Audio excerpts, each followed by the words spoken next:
Hi, this is Scott Garibay, and today I'm going to be talking about Dungeons & Dragons 5th Edition and why Dungeons & Dragons 5th Edition is number one. Because I think there's a huge amount of debate about this, and there's a lot of people who discuss why Dungeons & Dragons is number one. And I think it's a really important question. The simple answer is that a lot of people give that I think is fundamentally wrong is they say Dungeons & Dragons is number one because it's oldest, right? And there's no question that's part of it, right?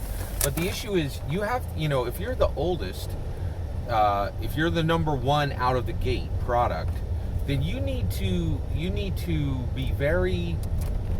You actually have to preserve what you have. If you are number one out of the gate, it is a huge advantage. There's no two ways about it, right? But there is very hard proof that that's not enough. AOL is hard proof that that's not enough. And then also beta, beta versus VHS, AOL versus Facebook. AOL was the first social media. It's not number one anymore, right? So if you don't, and I'll tell you right now, Google wasn't the first search engine, right? So it is not enough to be for number one out of the gate. So the reality is, I think that Dungeons and Dragons is number one because for multiple reasons. One of the biggest reasons is not only is it number one because it was first out of the gate, that does help, but because they're doing the work to preserve their number one status. Now, what is the work that is they're doing that's important? And this is the real kicker. This is why we're talking about this today. What is the juice? What is the real work that Dungeons and Dragons is doing to remain number one as the tabletop role-playing game? And by the way, one of the reasons why I'm talking about this is I know this frustrates people to no end. There are so many indie players who really they're wishing upon D&D's downfall, right? And I'm here to keep that flow back, right? And just make sure there's content on YouTube saying, hey, D&D is special, we love it, and it fully deserves its number one slot. And I'm saying that it deserves its number one slot because it was first out of the gate, right? It created the entire genre, and it is doing the important work of preserving it today. And we're going to talk about what the important work is today. So I found out today what the important work that D&D is doing to preserve that number one slot, and it became very clear to me when I heard somebody talking about Pathfinder 2. Pathfinder 2e proves why it is a display for why Dungeons and Dragons 5e is the number one game in the world, right? And so today there's a Dungeons and Dragons commentator who plays D&D 5th Edition. His name is Zach Hall. He's got about 400 subs. Cool channel. Check him out. Go over and check it out. But he did a fantastic video that it was just absolute gold content for me that I was so thankful for. And what he said is, I am transitioning from 5th edition to 2nd edition, right? And he said, from Dungeons and Dragons 5e to Pathfinder 2e. And I was like, what? I can't wait to hear this because this sounds like crazy talk to me. I have no idea why anyone in the world would transition from Dungeons & Dragons 5e to Pathfinder 2e. This would be like if someone says, every day I eat in a 5-star French restaurant and, with catered service and amazing, cuisine, and now I'm switching over to Taco Bell. And you're like, what? Actually, Taco Bell's a bad example. Let me say Burger King. And they said, I'm switching over to Burger King. Actually, I love Taco Bell. I don't want to throw shade at Taco Bell, right? So and they were just like, I'm going to switch over to Burger King. And you'd be like, what are you talking about? Look, I want to hear every word about what you're saying and why, right? So I listened carefully to Zach Hall, and he said it, right? He said, he gave a whole lot of reasons, but the important one was he said, hey, I've been playing Dungeons & Dragons for 8 years, close to 8 years, 2014 to 2017, 2014 to 2021. That is 8 years, coming up on 8 years of content, and they've only added one class, right?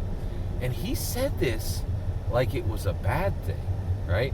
And I had never put that together in my mind. that in close to 8 years of content, Dungeons & Dragons has only added one class, right? Why is that important?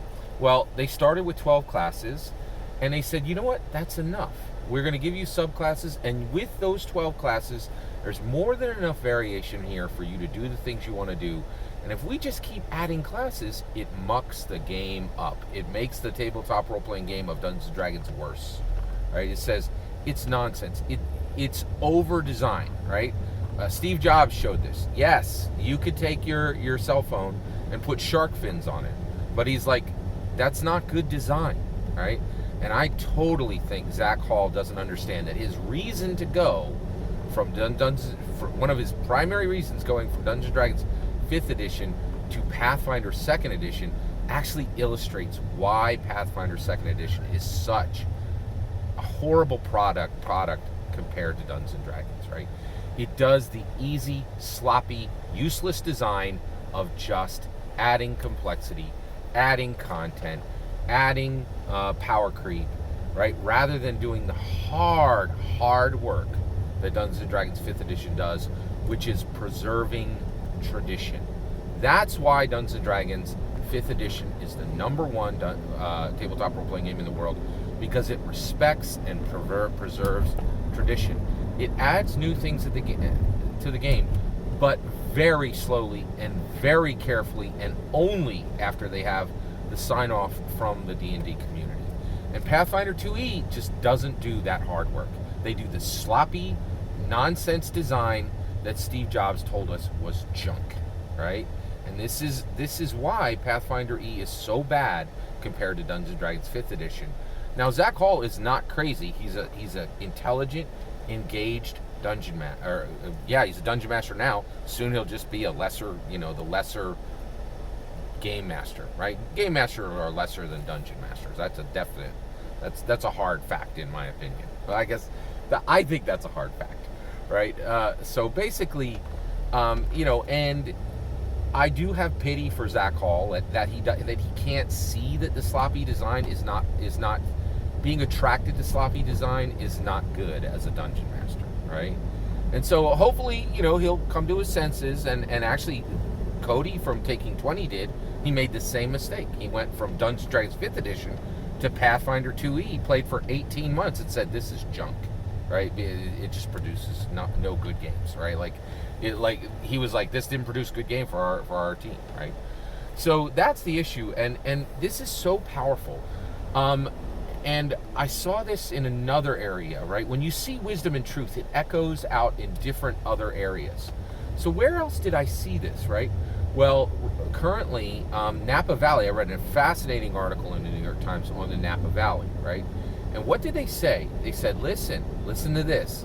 They said, Napa Valley is having an incredibly hard time making wine right now, right? And the reason why is their red wines have smoke taint, right?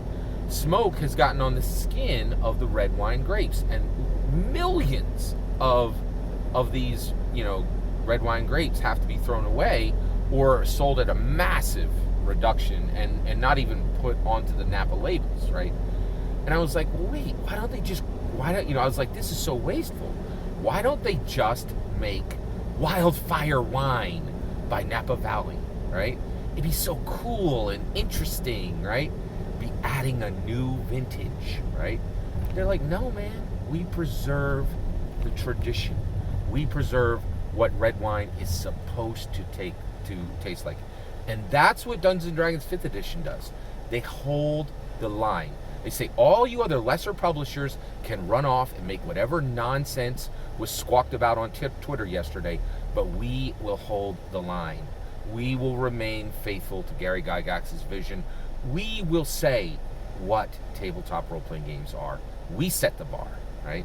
And this is why Dungeons & Dragons 5th edition is the #1 game in the world, and why Pathfinder 2e, there are debates on whether it should even exist or not, which I don't think it should exist. I think Pathfinder 2e should be abandoned, and Pathfinder should launch the Pathfinder Amber Edition, which is a promise that they will bring no new editions for a single decade, and then they will renew that promise in another decade if they can. It's a huge opportunity.